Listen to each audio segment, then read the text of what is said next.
V K Murali MLA എന്താണ് അവിടെ സംഭവിച്ചത് എന്നാണ് അങ്ങ് മനസ്സിലാക്കുന്നത്? അവിടെ നേരെ എത്തി അർദ്ധരാത്രിയാണ് ഇത് സംഭവിക്കുന്നത്. കാറ്ററിംഗ് കഴിഞ്ഞ് വരുന്ന 3 ചെറുപ്പക്കാർ ഒരു ബൈക്കിൽ വരുമ്പോഴാണ് അതിന് തൊട്ട് മുമ്പ് ഒരു റബ്ബർ മരം ഒടിഞ്ഞു വീണ് ഈ പോസ്റ്റ് റോഡിലേക്ക് മറിഞ്ഞു. അതിന്റെ കമ്പിയിൽ കുരുങ്ങിയാണ് ഈ ആക്സിഡന്റ് സംഭവിച്ചത്. അതിന് തൊട്ട് മുമ്പ് ഒരു കാർ കടന്നുപോയി എന്നാണ് ഞാൻ മനസ്സിലാക്കുന്നത്. പക്ഷെ ഇവരുടെ സ്ഥലത്ത് എത്തിയപ്പോഴാണ് ഇതിൽ ശ്രദ്ധയിൽപ്പെട്ടത്. അതിനു മുമ്പ് കമ്പിയിൽ വണ്ടി ഓടിച്ചിരുന്ന ഇപ്പോൾ മരണപ്പെട്ട അക്ഷയന്റെ കാല് തട്ടി അങ്ങനെയാണ് അവർ മറിഞ്ഞു വീണത്. മറ്റൊരു കൊണ്ടൊരു തെറിച്ചു വീണു. അതുകൊണ്ടാണ് രക്ഷപ്പെട്ടത്.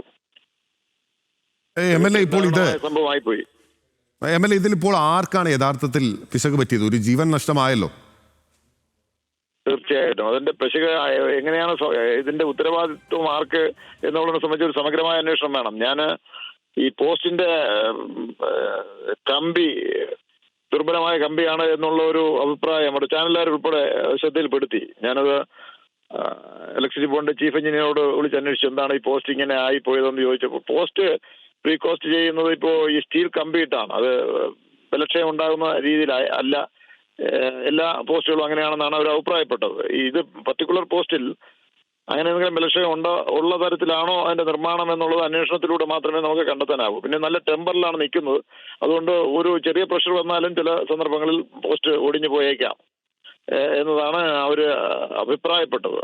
അതിനെ സംബന്ധിച്ചും സ്റ്റേ കമ്പിയെ സംബന്ധിച്ചും ഒക്കെ അന്വേഷണം നടത്തണമെന്ന് ഇലക്ട്രിസിറ്റി ബോർഡിനോട് ആവശ്യപ്പെട്ടിട്ടുണ്ട്. തീർച്ചയായിട്ടും അതൊരു അന്വേഷണം നടത്താം. മറ്റൊന്ന് കണ്ടെത്തിയത് ഈ സ്വകാര്യ വ്യക്തിയുടെ മരം ഇങ്ങനെ അപകടമായി നിൽക്കുന്നത് കണ്ട് പഞ്ചായത്ത് ഉൾപ്പെടെ അദ്ദേഹത്തോട് ആവശ്യപ്പെട്ടിട്ട് മുറിച്ചില്ല എന്നാണ്. അപ്പൊ അത് സംബന്ധിച്ചും നോട്ടീസെല്ലാം കൊടുത്ത് നടപടികളിലേക്ക് പോയിട്ടുണ്ടോ എന്നുള്ളതൊക്കെ ഇനി അന്വേഷിച്ച് കണ്ടെത്തേണ്ടതാണ്. ഈ സന്ദർഭത്തിൽ ആ കുടുംബത്തോടൊപ്പം നിന്ന് കുടുംബത്തെ സഹായിക്കുക എന്നുള്ളതാണ് ഞങ്ങളെല്ലാം എടുക്കുന്ന ഒരു സമീപനം. ഓക്കെ, വളരെ നന്ദി. Shri D K Murali MLA ആണ് നമ്മളോടൊപ്പം ചേർന്നത്. അദ്ദേഹവും പറയുന്നത് മന്ത്രി കെ കൃഷ്ണൻകുട്ടി പറഞ്ഞതുപോലെയാണ്. ഈ സ്വകാര്യ വ്യക്തിയോട് ഈ മരങ്ങൾ മുറിച്ചു മാറ്റാൻ ആവശ്യപ്പെട്ടിട്ടും ആ വ്യക്തി മുറിച്ചു മാറ്റിയില്ല, അല്ലെങ്കിൽ എതിർപ്പ് ഉന്നയിച്ചു എന്നുള്ളതാണ് പറയുന്നത്.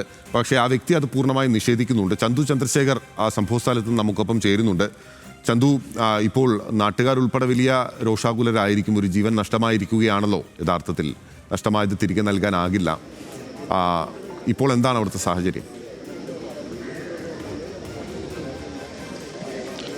തീർച്ചയായിട്ടും പേരിൽ അങ്ങനെ തന്നെയാണ്. നാട്ടുകാർ വലിയ തരത്തിലുള്ള പ്രതിഷേധം നേരത്തെ തന്നെ അറിയിച്ചിരുന്നു. ഇപ്പോൾ KCB ഉദ്യോഗസ്ഥർ സ്ഥലത്തെത്തി പരിശോധന നടത്തുകയാണ്. KCB എക്സിക്യൂട്ടീവ് എഞ്ചിനീയറുടെ നേതൃത്വത്തിലുള്ള സംഘമാണ് പരിശോധന നടത്തുന്നത്. ഈ പ്രാഥമികമായ പരിശോധന പൂർത്തിയായി എന്നാണ് നമുക്ക് മനസ്സിലാക്കാൻ കഴിയുന്നത്. ഇപ്പോൾ KCB ഉദ്യോഗസ്ഥർ തന്നെയുണ്ട്. സാർ, ഈ പ്രാഥമികമായ പരിശോധന നടത്തിയിട്ടുണ്ടായിരുന്നു. കഴിഞ്ഞിട്ട് പറയാം, ജസ്റ്റ് ഒന്നും കൂടെ. പ്രാഥമികമായ പരിശോധന നടത്തിയിട്ടുണ്ടായിരുന്നു. ഇപ്പോൾ നമ്മൾ നോക്കിയപ്പോൾ, കാരണം രാവിലെ മുതൽ ഉണ്ടായിരുന്നല്ലോ, കാരണം ഈ ഇലക്ട്രിക് ലൈൻ കട്ട് ചെയ്യുന്നത് അടക്കമുള്ള സ്ഥലത്ത് ഈ സമയത്തൊക്കെ KCB ഉദ്യോഗസ്ഥർ ഉണ്ടായിരുന്നു. ഒരു പ്രാഥമിക പരിശോധനയെങ്കിലും KCBയുടെ ഭാഗത്ത് നിന്ന് നടത്തി. ഞാനിപ്പോൾ ജസ്റ്റ് വന്നേ ഉള്ളൂ. ഇപ്പം നേരത്തെ നോക്കുമ്പോൾ എക്സിക്യൂട്ടീവ് എഞ്ചിനീയർ ഇങ്ങോട്ട് വരാൻ പറയും. അവരെത്ര ജസ്റ്റ് ഇപ്പം ഞാൻ പിന്നെ പറയാം, ഞാൻ നോക്കിയിട്ട് പറയാം.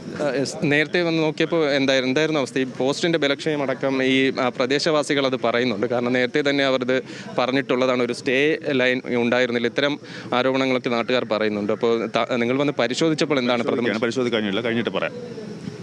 ഈ പരിശോധന തുടരുകയാണ് എന്നാണ് ഇപ്പോൾ KCB ഉദ്യോഗസ്ഥർ പ്രധാനമായും വ്യക്തമാക്കുന്നത്. പരിശോധനയ്ക്ക് ശേഷം കൃത്യമായ കാര്യങ്ങൾ വ്യക്തമാക്കാമെന്നാണ് KCB പറയുന്നത്. എന്തായാലും നാട്ടുകാരുടെ ഭാഗത്തു നിന്ന് അത്തരത്തിലുള്ള ഒരു പ്രതിഷേധം അല്ലെങ്കിൽ പരാതി അവർ നേരത്തെ തന്നെ ഉയർത്തിയിരുന്നു. ഈ പോസ്റ്റിൻ്റെ ബലക്ഷയം അവർ ചൂണ്ടിക്കാണിച്ചിരുന്നു. മാത്രമല്ല, ഒരു സ്റ്റേ കമ്പിയുടെ അഭാവം ഇവിടെ ഉണ്ടായിരുന്നു. ഇതൊക്കെ അപകടത്തിന് കാരണമാകുന്ന കാര്യങ്ങളായി മാറിയിട്ടുണ്ട് എന്ന് പ്രധാനമായും നാട്ടുകാർ തന്നെ നേരത്തെ തന്നെ പങ്കുവച്ചിരുന്നു. എന്തായാലും ഇപ്പോൾ KCBയുടെ പരിശോധന നടക്കുന്നുണ്ട്. പോലീസ് നേരത്തെ വ്യക്തമാക്കിയതുപോലെ തന്നെ ഈ വലിയ മരങ്ങൾ തിങ്ങി നിൽക്കുന്ന ഒരു പ്രദേശം കൂടിയാണ്. അത്തരത്തിൽ വലിയ മരങ്ങൾ ഉള്ള വീടുകൾ, അത് സ്വകാര്യ വ്യക്തികളുടെ പറമ്പുകളിലായിരുന്നാൽ പോലും അത് മുറിച്ചു മാറ്റുന്നതിനുള്ള നിർദ്ദേശം പോലീസ് ഇപ്പോൾ നൽകിയിട്ടുണ്ട്. നാളെ അതുകൊണ്ട് തന്നെ റെസിഡൻസ് അസോസിയേഷൻ അടക്കമുള്ളവരുടെ ഒരു യോഗം പോലീസ് സ്റ്റേഷനിൽ വിളിച്ചു ചേർത്തിട്ടുണ്ട്. അതിൽ ഈ വലിയ മരങ്ങൾ മുറിച്ചു മാറ്റുന്നതിനുള്ള നിർദ്ദേശം നൽകും. അത് KSEBയുമായി കൂടി സഹകരിച്ചായിരിക്കും അത്തരത്തിൽ മരങ്ങൾ മുറിച്ചു മാറ്റുന്നതിനുള്ള ശ്രമം പോലീസിന്റെ ഭാഗത്തു നിന്നും ഉണ്ടാകുക. എന്തായാലും ഇപ്പോൾ ഇവിടെ പരിശോധന KSEBയുടെ നടക്കുന്നുണ്ട്.